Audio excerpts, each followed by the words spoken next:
attacks such as 9/11.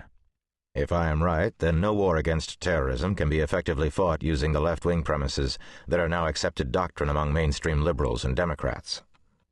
The left is responsible for 9/11 in the following ways. First, the cultural left has fostered a decadent American culture that angers and repulses traditional societies, especially those in the Islamic world that are being overwhelmed with this culture. In addition, the left is waging an aggressive global campaign to undermine the traditional patriarchal family and to promote secular values in non-Western cultures. This campaign has provoked a violent reaction from Muslims who believe that their most cherished beliefs and institutions are under assault. Further, the cultural left has routinely affirmed the most vicious prejudices about American foreign policy held by radical factions in the Muslim world, and then it has emboldened those factions to attack the United States with the firm conviction that America deserves it, and that they can do so with relative impunity. Absent these conditions, Osama bin Laden would never have launched the 9/11 attacks, nor would the United States today be the target of Islamic radicals throughout the world. Thus, when leading figures on the left say, "We made them do this to us," in a sense, they are correct. They are not correct that America is to blame, but their statement is true in that their actions and their America are responsible for fostering Islamic anti-Americanism in general and 9/11 in particular. We cannot understand any of this without rethinking 9/11. Only now, with some distance, are we in a position to understand 9/11 and its implications. So far, we have fundamentally misunderstood the enemy. Even more tragically, we have misunderstood ourselves. The mixed results in the war against terrorism, the stalemate in Iraq, the seemingly inexhaustible supply of suicide bombers bent on killing Americans, and the public anxiety about America's Middle East policy are all the tragic consequence of these errors. Even so, the errors are understandable. September 11th was a deeply traumatic event. It produced two reactions: one America and us versus them.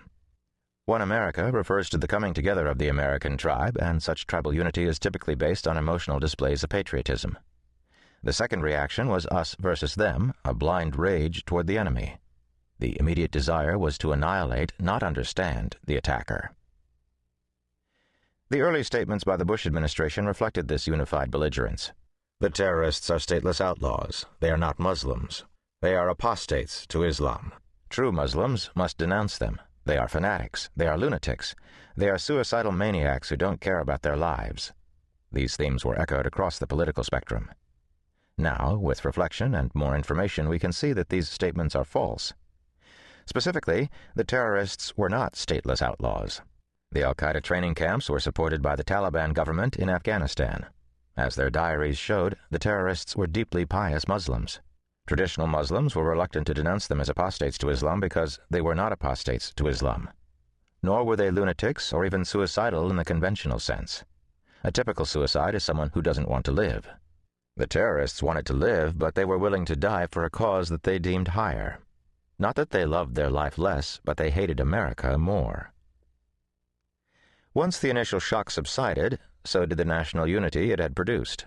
Soon a heated debate erupted in America about the meaning of 9/11 and the ongoing war against terrorism, a debate that quickly broke down into partisan camps. The left versus the right, the liberals versus the conservatives, blue America versus red America.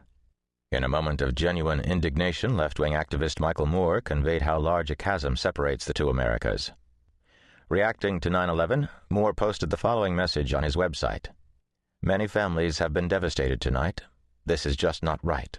They did not deserve to die. If someone did this to get back to Bush, then they did so by killing thousands of people who did not vote for him.